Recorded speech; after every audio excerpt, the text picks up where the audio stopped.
في ذكرى وفاة الشيخ الطبلاوي رحمه الله هنتعرف على محطات في آخر حبة في مسبحة دولة التلاوة زي ما وصفه الكاتب الراحل محمود السعدني.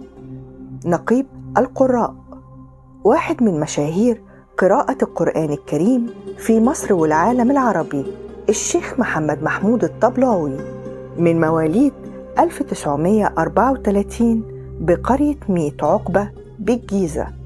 دخل الكتاب في عمر 4 سنوات، وأتم حفظ القرآن الكريم في عمر 10 سنوات، وبدأ رحلة التلاوة في سن 12 سنة. حكى الشيخ الطبلاوي إن أول أجر حصل عليه كان 5 قروش من عمدة قريته. ومن المواقف اللي تحدث عنها الشيخ الطبلاوي محاولة اغتياله.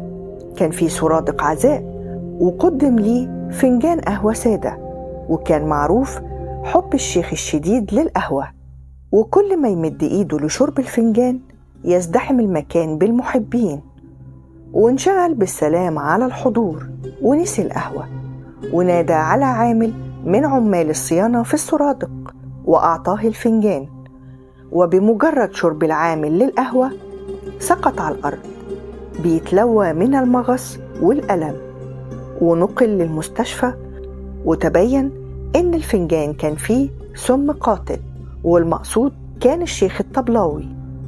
ومن المواقف الطريفة إن الشيخ الطبلاوي اتقدم لاختبارات الإذاعة 9 مرات، وتم رفضه في كل مرة، رغم إنه من مشاهير قراءة القرآن الكريم في مصر والوطن العربي.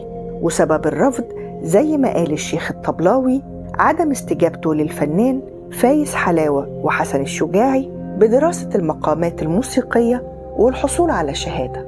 وقال الشيخ الطبلاوي: أسعد اللحظات التي مررت بها عندما قال لي الملك الراحل خالد بن عبد العزيز ملك المملكة العربية السعودية إن القرآن الكريم نزل في الجزيرة العربية وطبع في اسطنبول وقرئ في مصر.